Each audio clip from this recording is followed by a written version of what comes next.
This is day 281, Beyond the Locked Gate. When I was a child growing up in western Colorado, I remember hiking in the mountains and coming across a compound tucked away at the end of a winding dirt road. It was quiet, nestled among the aspens, but what caught my attention was not the structure itself, it was the gate. Heavy, steel, and locked. Hanging on that gate was a weathered sign with a cryptic message, "The Way." I remember standing there for a long moment staring at those words, "The Way." Why would someone lock a gate to something called the Way? I asked myself. And then came the second more important question. What exactly is the Way? Years later, I would learn about the Way International, a religious organization started by Victor Paul Weyerwill. They believed that they had discovered a path worth following, one that they called the Way, and many of their followers lived in tight-knit, isolated communities. That gate in the Colorado mountains was not marking a road or a trail, it was marking their belief, their version of truth. They had the Way, and the rest of us, well, we were on the outside.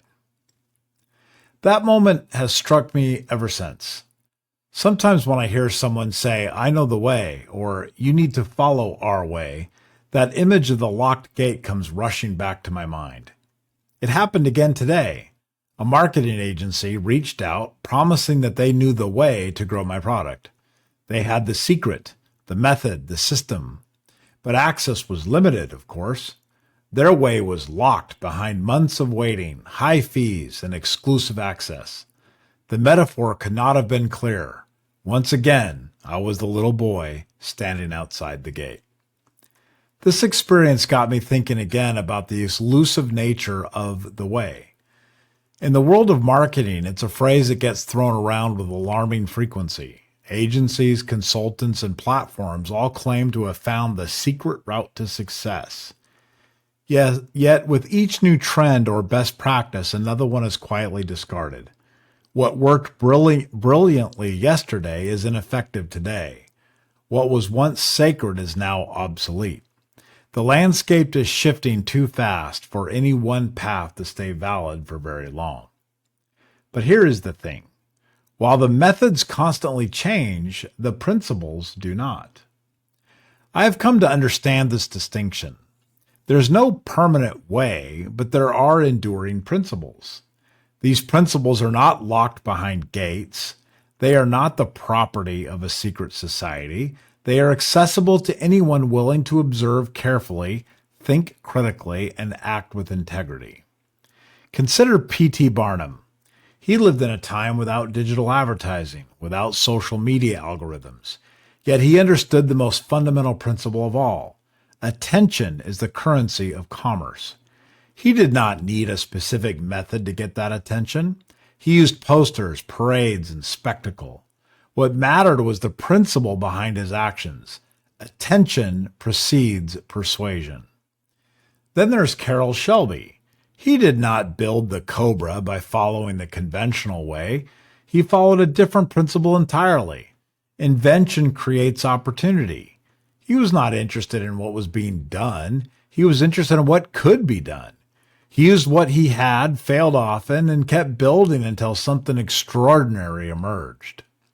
And David Ogilvy, my favorite advertiser. His success did not come from cracking some secret advertising formula.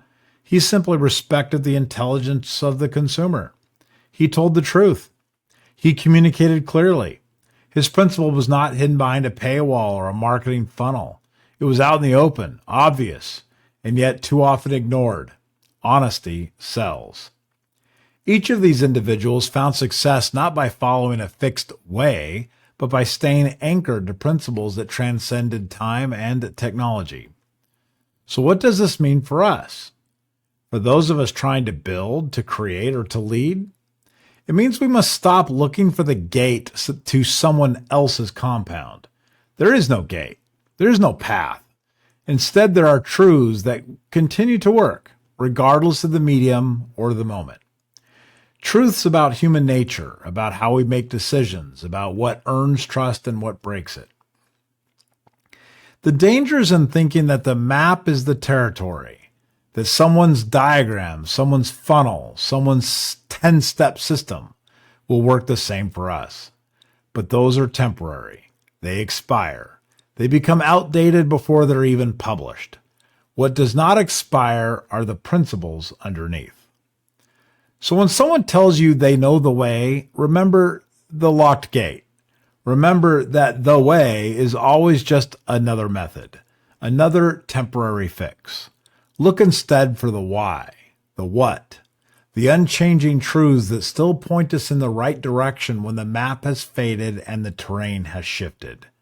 There is no way. There are only principles.